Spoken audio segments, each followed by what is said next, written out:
Buenos días a todos. Muchas gracias por tenerme acá, por invitarme a participar una vez más en el IAB Day en Colombia. Bueno, vamos a dar comienzo a una sesión que, como recién Olga mencionaba, se llama Datos, Tendencias e Innovación en el segmento de niños, adolescentes y familias en América Latina, de algo que llamamos KidTech como industria. Primero, obviamente, presentarme. Como decían, soy Demián Faleschi, CEO de Kids Corp, la compañía KidTech líder en América Latina, con la cual venimos haciendo grandes cosas a nivel regional y también en Colombia, así que muy contento, como dije, de estar. Solo una breve aclaración, voy a volar un poco, mucha información para compartir, así que obviamente vamos a disponibilizar estos datos, estas presentaciones más adelante, pero bueno, voy a ir un poquito rápido porque la verdad que teníamos ganas de reunir información relevante de la mayor manera reducida, vamos a decir, con la mayor reducción posible, así que vamos adelante. ¿Sí? Primero vamos a comenzar dando un poquito de contexto. Primero, en principal, comentarles que hablamos de que los niños y adolescentes son los seres más creativos de la Tierra. Sabemos que cada vez consumen más contenido durante menos cantidad de tiempo y en múltiples pantallas. Esto plantea una necesidad de innovar, presenta el desafío de conocer y de entender sus puntos de contacto. Por otro lado, sabemos que Internet no fue diseñado para niños, para menores, entonces esto los expone a riesgos como contenido inapropiado, revelación de información, bullying, grooming, sexting, entre otros riesgos, y esto exige comprender las regulaciones de protección de privacidad de datos, las protecciones de publicidad que puedan existir en algunos lugares y obviamente garantizar que los lugares donde el contexto en el cual una marca se sitúe sea el adecuado y que tampoco corra riesgos, ¿no? También sabemos que hoy en día 7 de cada 10 dólares invertidos en este segmento, utilizando las herramientas tradicionales para hacer publicidad, o sea, para mayor de 18 años en Internet, 7 de cada 10 dólares son desperdiciados, ¿sí? Esto requiere de que sea necesario trabajar con soluciones diseñadas exclusivamente para el segmento, no solo para garantizar lo que decíamos recién, que tiene que ver con un contexto seguro, con minimizar los riesgos cuando hablamos de menores en Internet, sino también para eficientizar el retorno de la inversión, ¿sí? Y por otro lado, también sabemos que el consumo y el poder de compra y la influencia en las decisiones familiares son hoy un tema súper relevante, ¿no? También sabemos que a partir de los 8 o 9 años empezamos a decir cuáles son las marcas que nos van a acompañar durante toda la vida, ¿no? Entonces acá, digamos, planteamos la necesidad de entender el rol de cada uno de los actores de la familia y de su entorno para obviamente entender quién toma la decisión, quién finalmente tiene la consideración, dónde se genera el deseo, ¿sí? Dicho un poquito todo esto, nos metemos en una breve radiografía de lo que es el segmento y hablemos un poco de cómo se sienten los niños colombianos. Hay una muy buena noticia, que sabemos de que los niños colombianos son los más felices de América Latina, ¿sí? El 94% mencionan sentimientos positivos, mientras solo el 21% algún sentimiento negativo. Y cuando hablamos de los más felices, decimos que se sienten confiados, que se sienten saludables y que se sienten menos ansiosos, ¿sí? También vemos que son conscientes de las problemáticas sociales, ¿no? Vemos categorías como el medio ambiente, el maltrato animal, la inseguridad. Vemos que el coronavirus viene descendiendo, lo cual es una gran noticia. No solo que suceda, obviamente, sino también que en la cabeza ya deje de ser una preocupación tan pesada, pero como decíamos, son conscientes de las problemáticas sociales, entienden lo que pasa en su entorno y también están informados como parte de este entendimiento, ¿no? Cuando vemos un poco qué son las temáticas que les preocupan a ellos también, vemos que, por ejemplo, en el primer Q de 2022, la guerra se incrementó y esto sabemos que es el problema que está sucediendo en Ucrania. Por otro lado, vemos que la inseguridad es algo que se mantiene, vemos el descenso del coronavirus con un pequeño ascenso en el último Q, un poco por lo que se viene hablando de una posible cuarta oleada. Y vemos, por ejemplo, también con una tendencia, digamos, de mantenimiento o quizá descendiendo un poquito más en lo que tiene que ver con el terrorismo. Pero hablemos de cosas lindas, ¿no? ¿Qué cosas eligen hacer en su tiempo libre? Y vemos que en el top 10 de las actividades claramente está liderado por las pantallas, ¿sí? Esto estamos hablando de niños y adolescentes en este caso. Toda esta información está provista por AskKids, por Insight Portal, la plataforma self-service de Data and Insights de nuestra capability a nivel compañía llamada AskKids. donde podemos ver, por ejemplo, que cuando vemos desde 3 a 18 años, las redes sociales lideran. Cuando nos vamos a más chiquitos, obviamente eso no aparece así, aparece mucho más YouTube, jugar, ¿sí? Pero vemos que las pantallas hoy son una fuente de entretenimiento líder en lo que es su día a día, ¿sí? Cuando hablamos de pantallas, es imposible no hablar de televisión, ¿no? Sin embargo, también vemos de que la televisión se mantiene en términos de consumo. 9 de cada 10 niños declaran de que miran televisión, pero que mientras lo están haciendo están teniendo otra actividad, ¿no? Y esto nos replantea un poco la idea de cuán efectivo puede ser generar un anuncio o poner cierto contenido en esa pantalla cuando 9 de cada 10 declaran que están haciendo otro tipo de cuestiones, ¿no? En algún caso tomar algo o comer algo, utilizar el smartphone también como algo importante, jugar con juguetes, vemos que es una actividad que está solapada con otras, ¿sí? Pero cuando hablamos de niños también tenemos que empezar a diversificar según las edades y empezar a entender.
Ahora me escuchan, ¿no? ¿Se me escucha? Si alguien me puede decir en el chat, se lo agradezco. Sí, te oímos. Perfecto, muchas gracias. Me siguen oyendo, ¿no? No sé por qué se me mutió esto. Juan Carlos, ¿me confirmas de Sí, nuevo, porfa? sí, te estamos oyendo. Muchas gracias. Disculpen, pero no sé por qué se me mutió esto.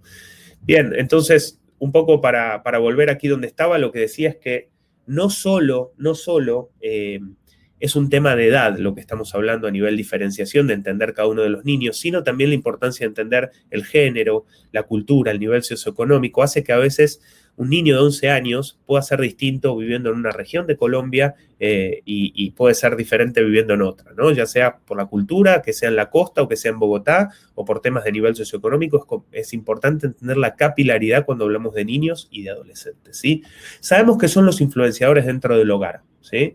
En ese sentido, los niños y los adolescentes insisten, persisten, nunca desisten y finalmente los padres, o como nos gusta llamar a nosotros, el círculo de influencias que muchas veces termina comprando, ¿sí? Cuando miramos la influencia en sí, vemos que los padres latinos afirman altamente ser influenciados por sus hijos en lo que tiene que ver con las compras para ellos o familiares. Esto no cambia en Colombia con respecto a América Latina, esto es algo que se mantiene. Vemos que en categorías como juguetes la incidencia es enorme, estamos hablando del 78% en términos de influencia, y vemos que en otras actividades, mucho más ligadas, por ejemplo, a lo que es decisiones familiares, ¿no? De actividades familiares, como un restaurante, como ir al cine, como las vacaciones, vemos que existe una influencia muy, muy grande por sobre la decisión final que se tome, ¿sí? Cuando hablamos de Colombia específicamente y miramos estas categorías, vimos que van modificándose. Obviamente, cuando son más pequeños, vemos que en los juguetes asciende casi un 92%, es decir, casi la totalidad de los padres afirman que son influenciados por las compras de juguetes en el segmento, pero vemos que, por ejemplo, categorías como ropa y calzado van ascendiendo, si bien es muy alta, y otro tipo de actividades, quizás más culturales, como las visitas al cine, también a medida que se va yendo a la adolescencia, los adolescentes tienen mucho más peso sobre sus padres. Y esto nos obliga a desarrollar lo que nosotros llamamos una estrategia kid-centric. Es decir, este es un segmento en el cual tenemos una gran complejidad, que es muchas veces quien consume el producto o el servicio no es el mismo de quien terminó comprándolo. Compró mamá y papá, compraron los abuelos, compraron los tíos, en fin. Pudo haber comprado alguien en todo ese círculo de influencia. Entonces es muy importante entender en el funnel cuál es la relación que tengo que establecer con cada uno de estos stakeholders, ¿sí? Y esto, digamos, es importante porque muchas veces uno escucha en el mercado decir, no, en estas campañas o en este lanzamiento nos vamos a dirigir a papás. Y la pregunta es, ¿al papá de quién? No, a papás. Pero papá es una condición humana, ¿no? No es un segmento. Entonces, esto es muy importante entender. ¿Quién es el que va a consumir el producto y el servicio para que a partir de ello podamos entender quién es ese padre? Y construir finalmente en ese funnel la metodología o el framework más efectivo posible, ¿sí? ¿Cuáles son los desafíos cuando hablamos de este segmento? Primero, en principal, hablamos de temas de regulaciones de privacidad de datos, ¿sí? Como uno de las claves que ahora nos metemos un poquito más.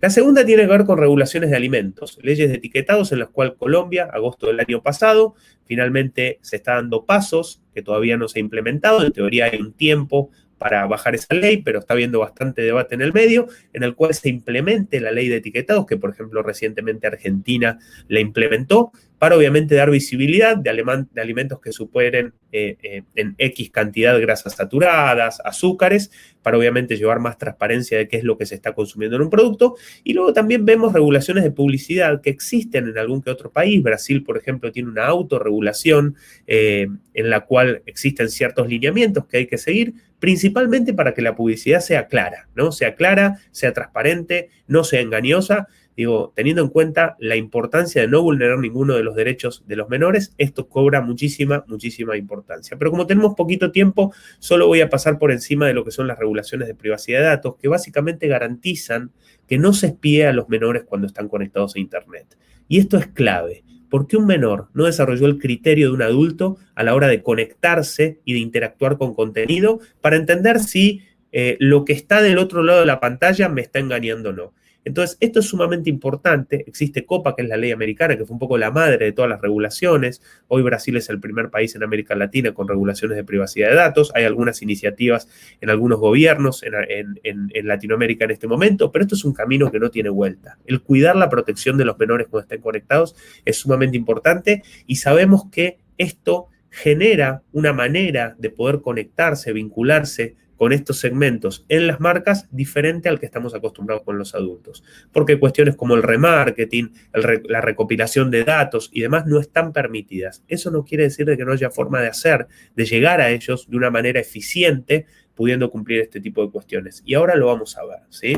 Entonces, hoy estamos hablando de una era, estamos hablando de la era del cookieless, ¿sí? Una era donde la privacidad volvió, vamos a decir, a tener un sentido en nuestra vida, porque la vida online es nuestra vida, ¿no? Nosotros hablamos de la vida online, la vida online y offline es la vida que vivimos hoy en día, pero esto nos viene a traer digamos, como una nueva manera de mirar los datos, ¿no? Y esto tiene que ver con el valor de la data propietaria en cualquiera de las organizaciones. Entonces, nosotros hablamos de que la industria AdTech se parece cada vez más a la industria KidTech. ¿Por qué? Porque la industria KidTech es cero data por default. Es decir, nosotros como compañía, en una industria que nos desarrollamos, garantizamos que no se recopile ningún dato de un menor cuando está conectado. Y esto lo hacemos porque tenemos que garantizarlo, porque estamos certificados en línea de cumplimiento de todo este tipo de regulaciones, pero aparte porque creemos en estas cosas. No hay razón de espiar a un menor para poder ser eficiente en una comunicación hoy en día.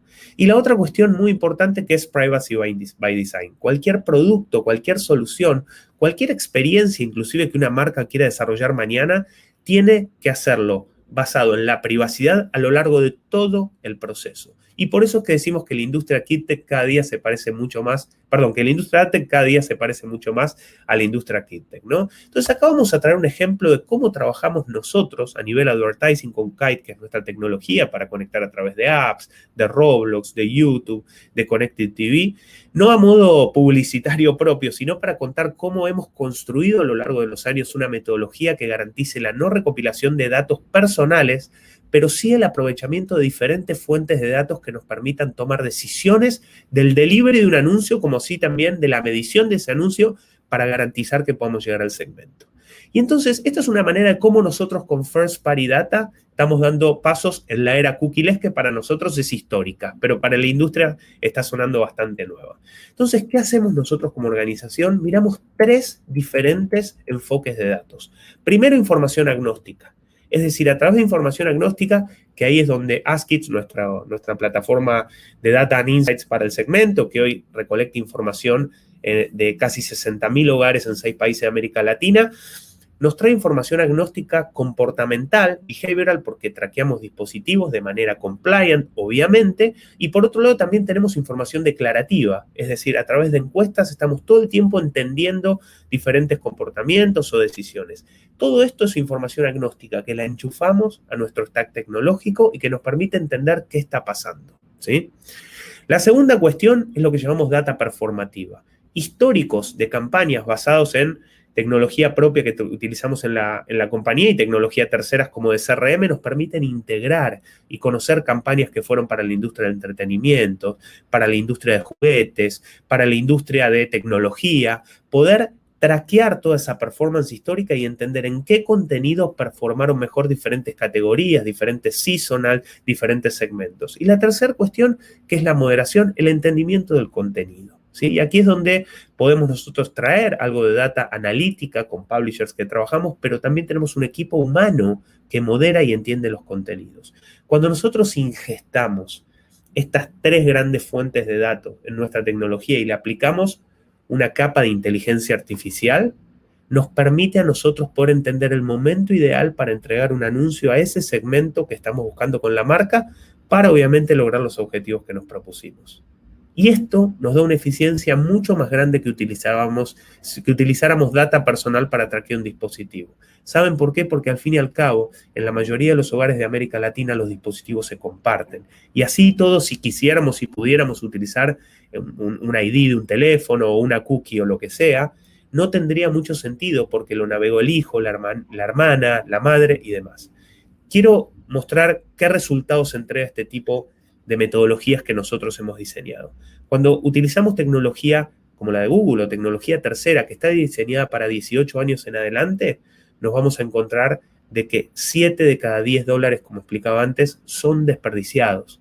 7 de cada 10 dólares no llegan al target. Y no solo eso, el riesgo para esas marcas que quieren quizás encontrar contextos que no solo sean safety, sino también suitable para ellos, que finalmente no caigan en contextos que no quieran, ¿sí? A diferencia de cuando trabajamos con herramientas diseñadas para el segmento. Y lo que hacemos es revertir la situación. Hacemos de que 8,6 de cada 10 dólares garanticemos que puedan llegar hasta el segmento. Y esto es importante porque no solo vamos a lograr eficiencia, sino también vamos a lograr garantizar que nuestra marca esté en contextos aptos y relevantes y que finalmente nos ayuden a impulsar ciertos valores de marca que querramos, ¿no? Pero bueno, todo muy lindo con la tecnología, pero como decíamos antes, hablamos de los seres más creativos de la Tierra, ¿no? Entonces la innovación, la creatividad y el contenido es clave. Y también tenemos que tener en cuenta que competimos con la atención de influenciadores y de amigos. Nada fácil. Entonces, ¿de dónde venimos hoy en día, no? De la gamificación publicitaria. Hoy nosotros trabajamos con todo tipo de formatos que van más allá de ese formato tradicional, ese display que ya ni nuestras mentes los ven. Y esto requiere de que las marcas tengan que empezar a dar pasos mucho más fuertes en captar la atención, teniendo en cuenta que solo tenemos 6 segundos para atraer a la cabeza de un niño. ¿Sí? Acá vemos otro tipo de formatos. Nosotros hablamos de Go Interactive o Go Home, porque al fin y al cabo en una impresión de un anuncio, hoy nosotros podemos volar. Y a veces cuando trabajamos con ciertos clientes y vemos que en términos de creatividad es algo muy simple, le decimos, estás compitiendo contra posiblemente un juego mágico que están jugando, tenés una posibilidad en un intersticial de llamar la atención, y si no estás a la altura, posiblemente estemos desperdiciando, ¿no? Ese presupuesto que estamos. Entonces, esto es de donde venimos en los últimos tiempos, ¿no? Siempre entendiendo algo que nosotros llamamos el Kid-Centric Design, o el Teen-Centric Design también, que no todos los niños o adolescentes interactúan de la misma manera con los contenidos. Y esto está ligado a temas de motricidad fina, o a temas de semiótica, o a diferentes, digamos, habilidades que se vienen desarrollando a partir de que vamos creciendo, ¿no? Entonces, esto es sumamente importante, comprender cuál es la clave del diseño y de la creatividad que tenemos que imponer cuando hablamos de diferentes segmentos etarios, ¿sí? Decimos que una imagen vale más que 1000 palabras, pero una experiencia vale más que 1000 imágenes, ¿no? Y justamente para tener éxito, esto requiere de que estemos en los múltiples puntos de contacto donde el segmento está. Estar donde ellos están, esto es muy importante, y entender cuáles son los contenidos y los formatos que los van a estimular finalmente. Y cuando hablamos de esto, hablamos de un nuevo punto de contacto, ¿no? Llamado el Metaverse, ¿sí? Lo que nosotros decimos que el Metaverse es el nuevo social media para las marcas. Y cuando hablamos de Metaverse, no nos podemos olvidar de algo que es clave, y es Roblox. Hoy, una de las plataformas donde más tiempo están pasando estos segmentos jugando e interactuando. Me voy a salir un instante, nada más, de esta presentación, para seguir, obviamente, si hablamos del Metaverse, vamos a mostrar qué es lo que está pasando desde ahí adentro. Abrimos Roblox. Espero que en la audiencia varios hayan tenido la oportunidad. Y aquí nos encontramos para seguir hablando un poquito de lo que hace a la plataforma, ¿sí? Bueno, hola, Aliabe. Cuando hablamos de Roblox y cuando hablamos de Metaverse, nos encontramos de que hoy el tiempo de consumo de Roblox versus social media ha sido superado. Hablamos de casi 90 minutos diarios de juego en este tipo de plataformas, ¿sí? Hoy ya no es menor, hoy ya podemos alcanzar casi 13 millones de usuarios en América Latina a nivel publicitario en estas plataformas, lo que nos da una excelente oportunidad de poder estar de nuevo, como decíamos, en los puntos de contacto. ¿Y de qué manera se puede hacer hoy en estas plataformas? Por ejemplo, billboards, o sea, esto es un billboard en un billboard, ¿no? Mostrando cómo puedo generar vía pública, ¿no? Publicidad a la que estamos acostumbrados en las calles, también en estas calles en las que estamos hoy en día, ¿no? Acá vemos nuevos ejemplos. Pero no solo eso, también hoy se pueden generar diferentes experiencias, diferentes tipos de juegos, desde juegos más básicos, juegos arcade o full experiencias, construir edificios. Pero no solo eso, también se pueden construir personajes de marca, mascotas, generar códigos para redimir, se puede también generar indumentaria, power-ups, ¿sí? Al fin y al cabo, hoy existen una suite de soluciones que nos pueden ayudar a construir awareness, a construir engagement o a construir lealtad, ¿sí? Así que, digamos, esto como un ejemplo de lo que está pasando hoy dentro del Metaverse. Acá vemos, por ejemplo, una colección que está diseñando nuestro equipo de diseño de Club. Y obviamente, como decía recién, generando todo tipo de experiencias inmersivas que nos ayuden, ahí prendo la camioneta, que nos ayuden a estar con las marcas donde queremos estar. Bueno, la estrellé. Hasta aquí llegamos. Disculpen, pero la estrellé. Volvemos aquí. Y un poco para ir cerrando, perdonen que me pasé, recién decíamos, si el Metaverse es el nuevo social media, los NFTs son el nuevo contenido, ¿sí? Y cuando hablamos de NFTs, hablamos de que es una tendencia emergente. Hoy ya 2 de cada 10 niños y adolescentes posee o realizó algún intercambio de NFT. Por otro lado, sabemos que esto es algo que ya está pasando, porque vemos que en mundos como el de Roblox recién, el 48% de los intercambios se realizan ahí adentro. En este tipo de videojuegos o metaversos son el lugar de intercambio donde estas cosas están pasando. Y también sabemos que hoy 6 de cada 10 niños y adolescentes consideran interesante poseer un NFT. Esto es una gran oportunidad. ¿Qué es un NFT? Ejemplo, poseer de un juguete físico a tener su versión digital en 3D. ¿Qué es un NFT? Poseer de un calzado, unas tenis, por ejemplo, de la vida física, a poder comprarlos y utilizarlos dentro de cualquiera de las plataformas del Metaverse, ¿sí?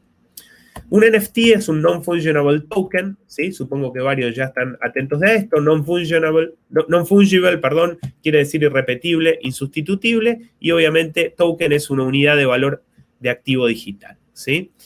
Entonces, veamos un poco 3 características importantes para considerar. Primero, que son únicos, ¿sí? Cada uno es irrepetible y no existe otro igual. Son verificables, lo cual nos permite tener trazabilidad completa del proyecto, y son útiles. Tiene variedad de aplicaciones para generar diferentes tipos de experiencias. Y hoy sabemos que ya los NFT responden como una gran oportunidad a los objetivos de marketing, ¿sí?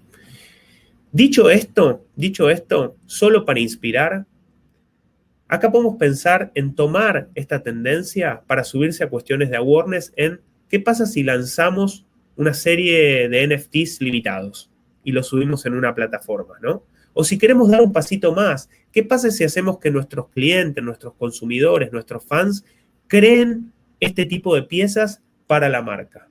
Y un paso más aún, ¿qué pasa si creamos clubes de lealtad donde a partir de tener ciertos NFTs, ciertos contenidos únicos de la marca, te permita también desbloquear el participar en eventos especiales, sentirte un nivel un poco más arriba con la marca?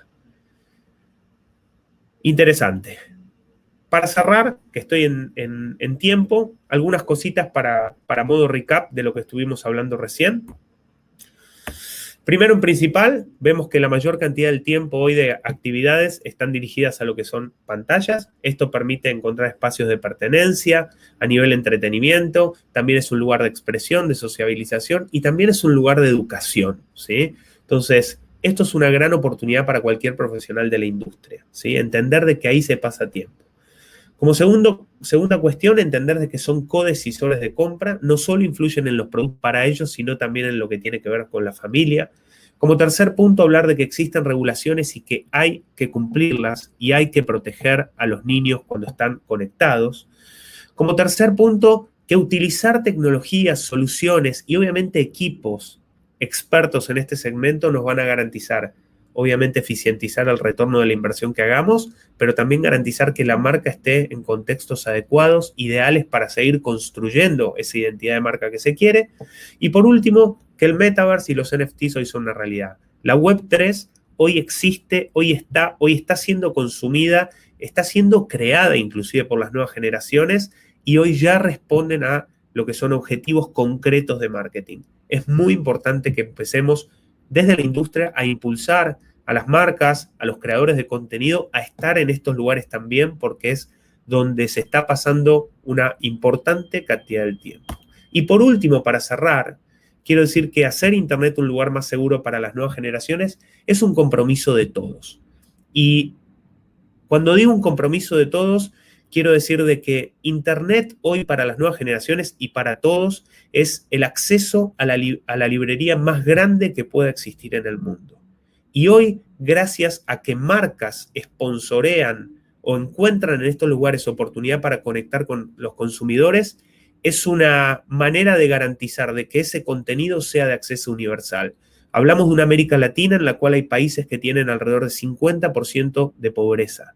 Si nosotros hacemos de que el acceso al contenido solo esté limitado para quienes los paguen, nos vamos a perder la oportunidad de educar y de entretener un montón. Entonces, encontremos dentro de construir una industria kit, como nosotros decimos, apta, relevante, sana, que pueda dar pasos en hacer de que Internet sea un lugar más seguro para las generaciones, encontremos una oportunidad y entre todos tomemos el compromiso de dar pasos para que podamos continuar garantizando el acceso universal a un montón de contenidos, ¿sí? Bueno, hasta aquí he llegado. Les agradezco muchísimo la participación. Me pasé unos pequeños minutitos. Disculpen por el problemita con el tema del audio. Y bueno, aquí estamos. Ante cualquier cuestión, mi contacto, mi email lo ven ahí. Seguramente muchos de los que no ven también tienen contacto con nuestros equipos locales, en este caso en lo que es en Colombia. Así que a total disposición para que podamos seguir adelante debatiendo estos temas y obviamente pensando cómo podemos hacer todos los días un poquito mejor las cosas. Les mando un gran abrazo y sigan disfrutando del evento, a quienes agradezco obviamente por la invitación nuevamente. Que estén bien, hasta luego.